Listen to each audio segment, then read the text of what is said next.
Сәлем қыздар, бүгін сіздермен бірге осындай өте пайдалы әрі дәмді, тез дайындалатын пирог жасайтын боламын. Ол үшін менімен бірге болып, видеоны соңына дейін көріп, каналымды қолдап лайк басып, каналға жазылып кетуді ұмытпаңыздар.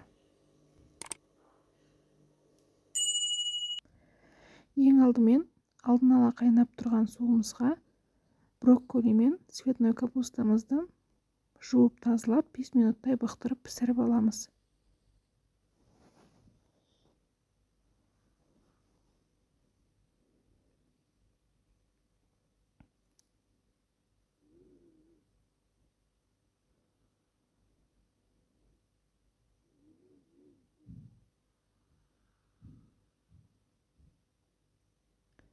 Мен үстіне аздап шым тұз қостым. Енді осы капустамыз дайын болам дегенше пирогымыздың қамырын жасайтын боламыз.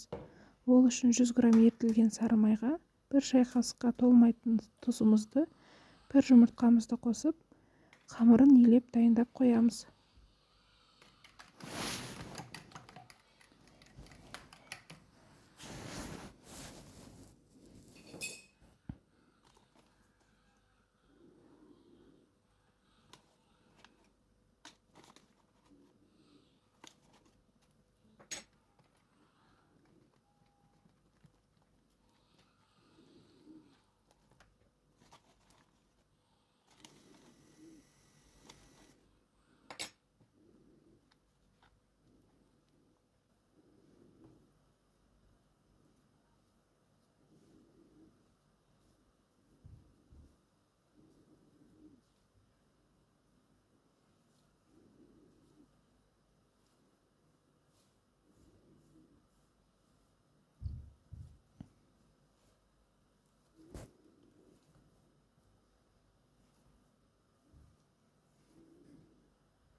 Енді пирогымыздың салмаларын турап, алдын ала дайындап қоямыз.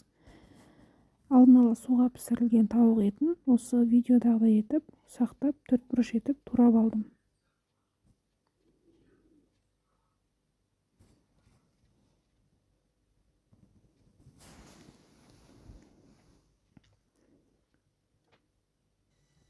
Одан кейін пиязымызды ұсақтап турап аламыз.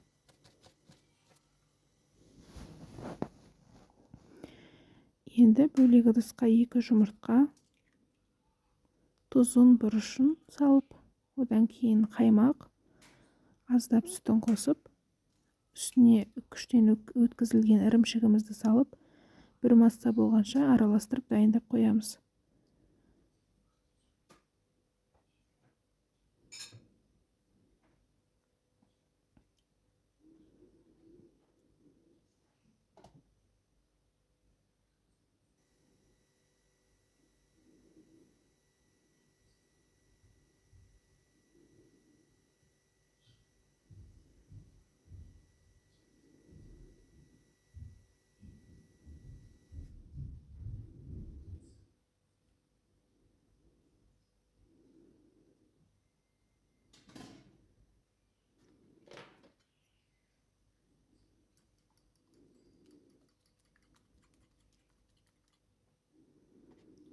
Енді бір помидорымызды осылай 4 бұрыш етіп, турап, оны да дайындап аламыз.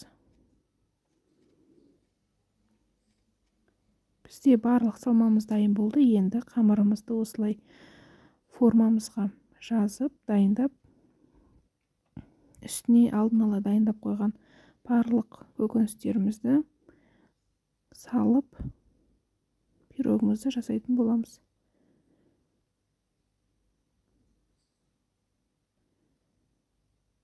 Суға пісірілген жаңағы брокколи мен цветной капустамызды мен холодильникке қойып, суытып алдым. Одан кейін үстіне пиязды салдым. Тауық етін, қызанағымызды барлығын салып болғаннан кейін жаңағы сұйық массамызды үстіне құйдым.